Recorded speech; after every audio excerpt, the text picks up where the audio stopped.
Hello friends, প্রেমার্স ব্লগে সবাইকে welcome করছি। আই হোপ সবাই ভালো আছো। আজকে নতুন আরেকটা ভিডিওতে সবাইকে ওয়েলকাম। আজ হঠাৎ গেছিলাম বাইরে খেতে, বাসায় রান্না করতে ইচ্ছা করছিল না, তাই চলে গেছিলাম বাইরে খেতে। ফেসবুকের ভিতরে অনেক দিন ধরেই দেখছিলাম এখানকার খাবারটা নাকি অনেক জনপ্রিয়, অনেক সুস্বাদু, তাই আমিও ট্রাই করতে চলে এলাম। প্রথমেই ঢুকেই আমি তাদের খাবারের নামগুলো শুনে নিলাম, তারপর অর্ডার দিলাম মুরগির রোস্ট, সাথে সবজি ডাল এবং ভাজি। দুপুরের সময়টা বেশ পেটে খিদে ছিল, রান্নাটাও বেশ দারুণ হয়েছিল, সেই জন্যই বেশ মজা করে খেয়েছি।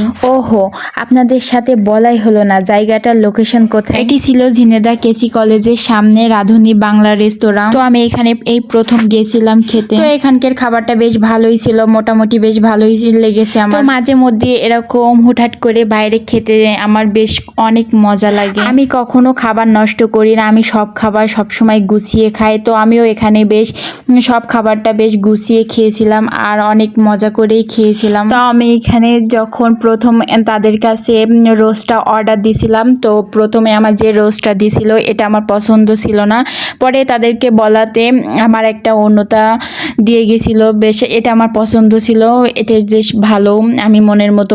তো আমি খেয়েছিলাম, বেশ মজা করে খেয়েছিলাম। কিন্তু একটা কথা ছিল যে এখানের ঝোলটাতে বেশ একটু তেলের পরিমাণটা বেশি ছিল, যার জন্য আর কি আমার একটু কেমন লেগেছে। তাছাড়া বেশ বেশ মোটামুটি অনেক মজাই ছিল, আমি খেয়েছি। আর কি বলি, যখন পেটে খিদা লাগে তখন সে যে খাবারই হোক না কেন খুবই ভালো লাগে খেতে।